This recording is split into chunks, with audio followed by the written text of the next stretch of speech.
Okay, let's talk about Deutsche Bank for a moment. That's another big story, and that stock down today by a little bit. And no word yet on a final deal between Deutsche Bank and regulators here in the United States, though we did see the stock popping Friday. Remember Friday, Deutsche Bank was a big story because the word was the settlement with the Justice Department, instead of being like $14 billion, might be 5-point-some-odd billion.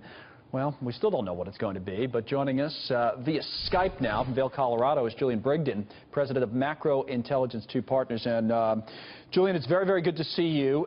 What's your take on Deutsche Bank? First of all, on the settlement, we still don't exactly know what the number will be. How important is that?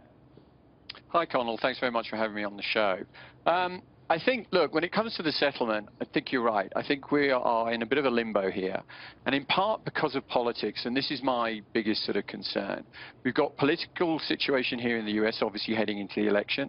I think it's very unlikely that the Obama administration is going to call the Department of Justice and ask these guys to back off, at least ahead of that election. I think post the election things could clear up quite quickly.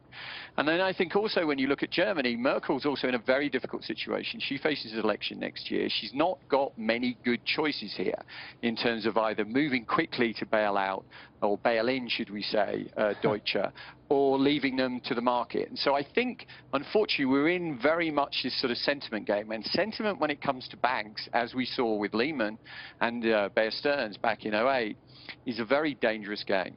You know, it's interesting because we're in an environment now, and, you know, whatever your thoughts on it, the fact of the matter is making an argument to bail out, or as you say, bail in some sort of financial institution, you know, post '08 and in the current political environment is a very, very difficult one to make. At least I think it is. So how would you make that argument if somebody comes up to you in the street and say, hey, listen, I don't get this. We bailed out all those banks in '08, and now we're doing it again for some bank overseas, or we're giving them a break on this settlement. They were supposed to be 14, then it's 5. I mean, what do you say to someone who makes that type of argument? Because I've heard a lot of people say it.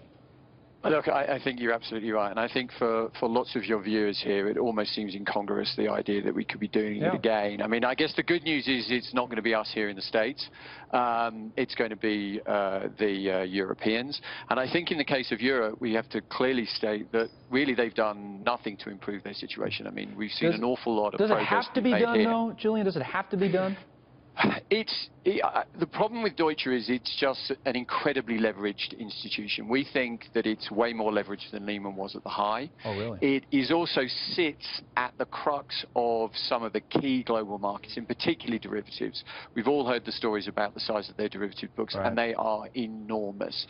So essentially, having spent 7 years, these regulators are trying to put Humpty Dumpty back together again, it seems almost inconceivable that we would just allow Deutsche to go pop. I'll let that guy so fall. I'm afraid, unless we want to face, you know, another version of the financial nuclear winter, we would have to bail these guys out. And I think it's inevitable. It's just a question of when and how. Really? All right. Well, Julian, we have to wrap it up for today for time. There's interesting insights. We could talk more, I'm sure, about it. But Julian Brigden Skyping into us from Vail. We appreciate that.